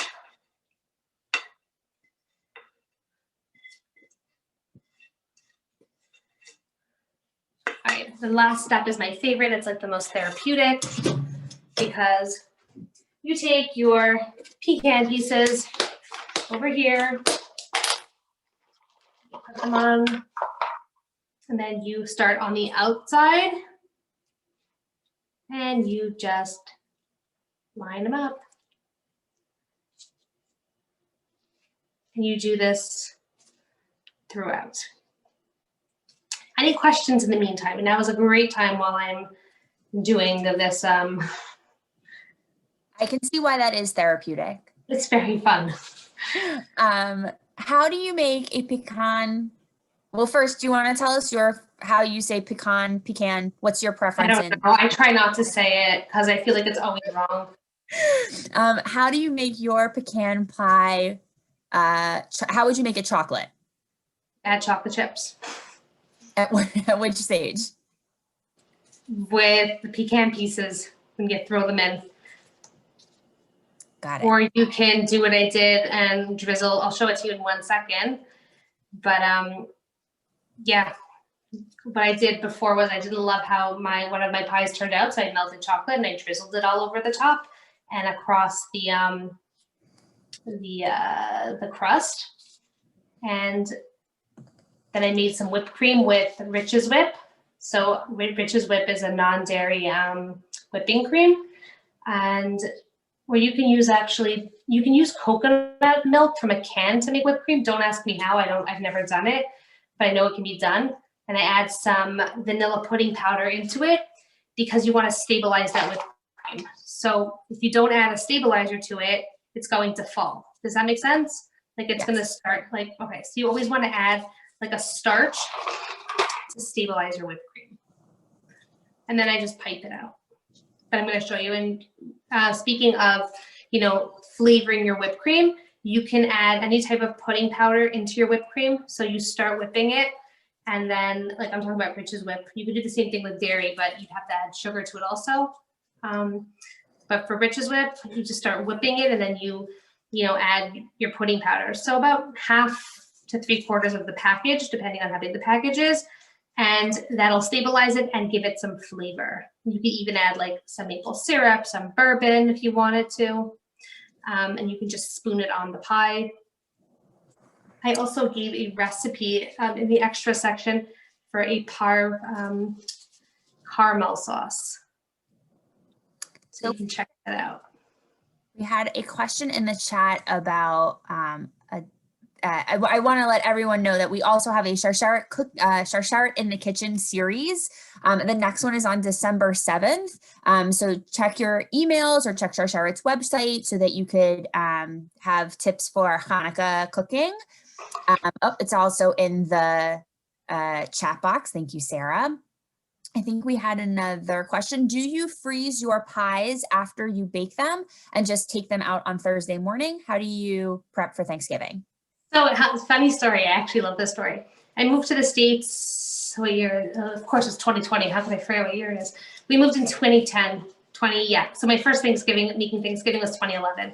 And I was so excited for it. Like I was planning for it like in October, and it had lists and all this stuff. And I went through this I don't know what I was thinking, but I was getting up at like 4:30 in the morning and going to the gym like every day. And I remember driving home. It was must have been like 6 o'clock in the morning or so. And I had satellite radio, and Martha Stewart, or was it Martha Stewart or the Food Network? I don't know what radio there is. I think it was Martha Stewart. I don't think there's Food Network radio. And Sunny Anderson from the Food Network was a guest star, was a guest. It was like a live thing. And it was all your Thanksgiving questions. And I don't know what got into me because I I'm actually a very quiet person, and like I get very nervous. Like, anyways, I called in and I got through because who's calling at 6 o'clock in the morning? And I asked her, I'm like, can I freeze my, my pie crusts, my pies and stuff? And she said, yes.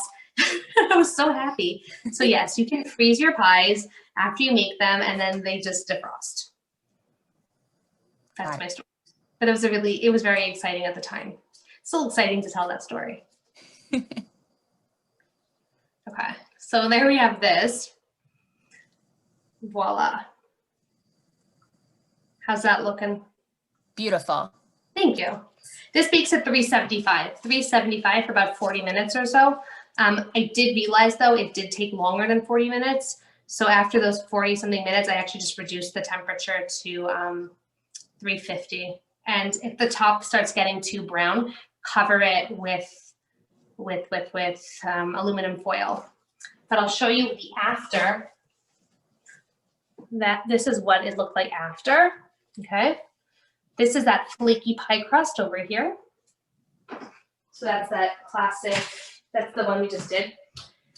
This is the one that I told you about before. I drizzled chocolate all over. Okay. And I didn't love how the pie crust turned out because I didn't do a great job crimping it. So I piped whipped cream on it. It worked really nicely. And then I want to show you one more thing. I actually need this today. This is this is the cranberry curd. There's a recipe in here. There is a couple cranberry recipes. One is a cranberry meringue pie. I used curd number 2 from the New York Times, okay? And this tart over here, that is the my favorite, the sweet crust.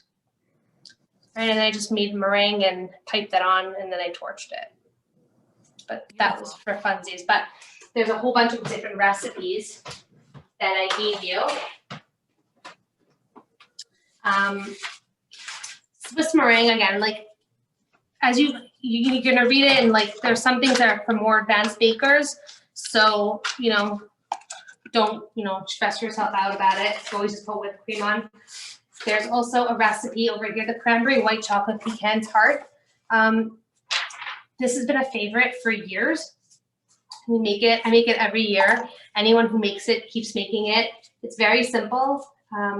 It's just a pie crust, and then you just put in cranberries, pecan halves, white chocolate chips, and then you mix 3 eggs, brown sugar, light corn syrup, some flour, and orange zest. And it's beautiful, and it tastes delicious. And then, of course, there's a cookie dough pie recipe in there too. So there really is something for everybody. And there's also, another pro tip, all ovens, climates, ingredients, etc. vary, so baking times vary. Keep vigilant, don't venture too far from your oven. Leave the light on, that's what I always do, so you can see what's going on without having to open the door. There's also a grain-free apple crisp recipe.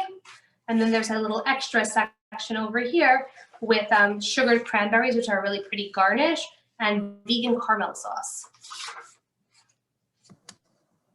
We had 2 more questions come in. Sure. Can you remind us about when using the glass plate, how long should it be in the oven for? Reduce the temperature by 25 degrees. So if your pie is supposed to bake at 375, like this one, you reduce it to 350 if you're using glass. If your pie is supposed to bake at 350, reduce it to 325 when using glass.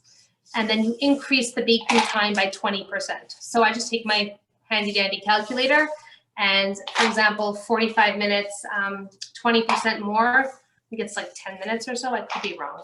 I don't do math, but just, keep an eye on it. So usually I'll just set it for the baking time it's supposed to need. So let's say it's supposed to stay in the oven for 45 minutes. I'll set my timer for 45 minutes and then I'll see how it looks.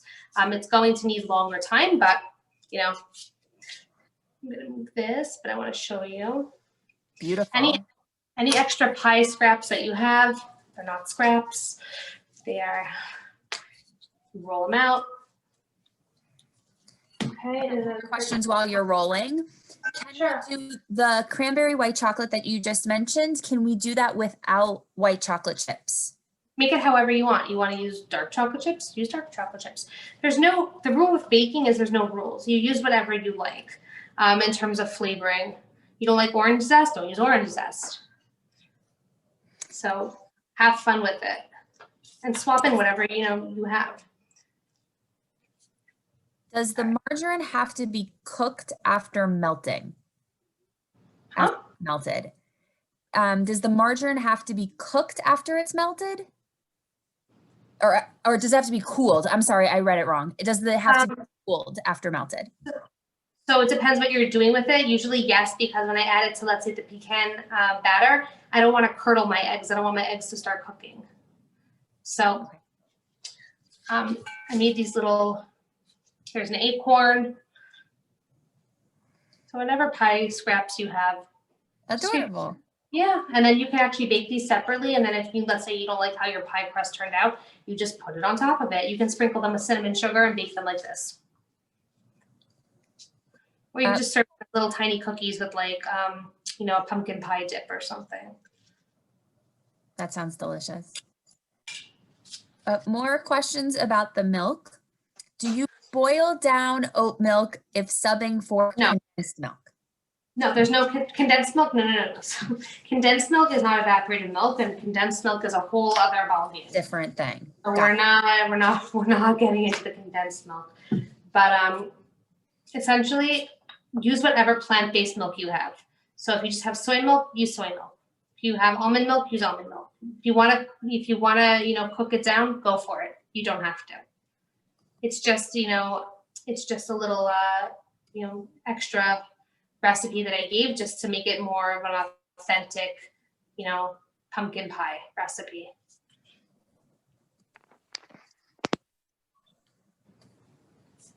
Awesome.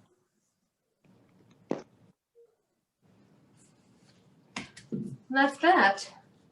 So we did 3 different pies, 2 different crusts.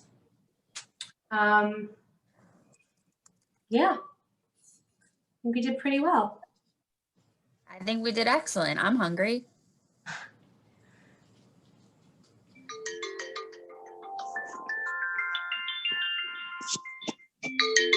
Is that my theme song? I don't know what that is, but but I think how long, if you were going to cook the pie dough cookies that you're making, how long would you put those in for? 350 for 7 to 10 minutes. Roughly. Keep an eye on it. Again, it depends on your oven. It depends on what kinds of pan you're using. If you're using an aluminum baking pan, it doesn't conduct heat the same way that real metal pan conducts heat. So just keep an eye on it. But I would say 350 for 7 to 10 minutes. So I want to thank everyone for joining us tonight. We are going to put in the chat a link to an evaluation. Sharshara used it. There it is from Sarah. Please take a minute to fill out the evaluation form. Let us know what you liked about tonight, how we can make improvements for future programs. I thank everyone for joining us. I know earlier in the chat there was a question about babka.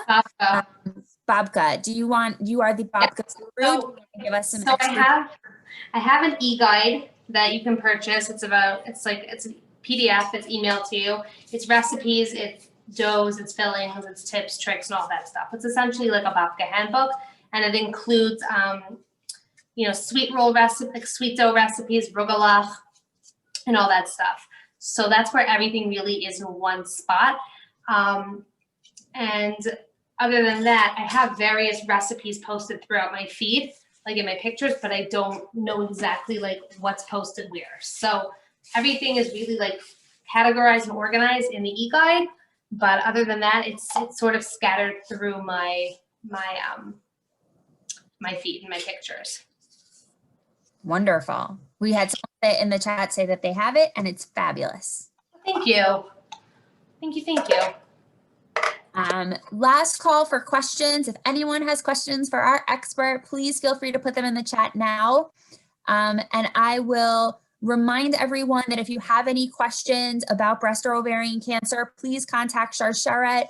You can email us or go on our website, www.sharsheret.org, or call our 866-474-2774. We're getting a lot of things about your e-guide and how great it is, Naomi. Oh, thank you. Yes. And so I want to thank everyone for joining us. I want to thank you. I really do mean it from the bottom of my heart. I hope that everyone has a wonderful Thanksgiving. And when you are baking these delicious pies, think of Sharsheret. And also when you're serving the pies, when you're eating them, whether you're virtually or in person with your family, please talk about your family health history, know about breast and ovarian cancer. It is so critical. These are life-saving conversations that you can be having at your Thanksgiving table. So thank you so much. Thank you to Naomi. Thank you to Lisi and Dr. Danielle Wolfson and family. I see a lot of their family members on the screen. So thank you to everyone for joining us tonight. Thank you. Also note, I'm getting a text. Also note that the recipes, the new recipe that Naomi shared tonight, we will be emailing it out this week. And you can also find Naomi's Instagram page at NaomiTGIS. It will make you hungry, I promise. I saw the cranberry tart that you made, that you demoed. I saw that on your feed earlier this week or earlier today, and I was. What did I do?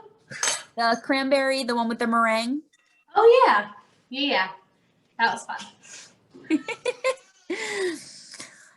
All right. Good night, ladies. Thank you so much. Thank you so much. Thank you. Happy Thanksgiving. Happy Happy Thanksgiving. Thanksgiving to everyone. Thanksgiving. Happy Thanksgiving.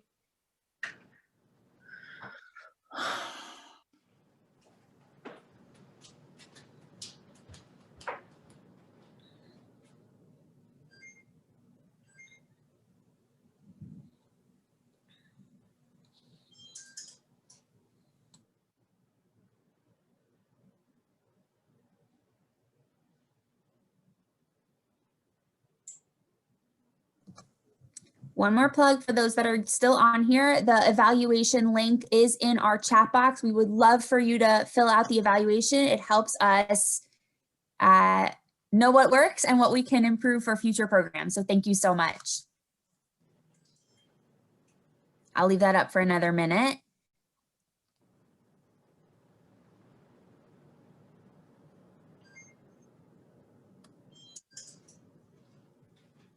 All right. Naomi, thank you again. Everyone, Thank you. Just throwing everything out and just cleaning up my mess. Thank you so much. Have a great night, everyone. You too. Thank you.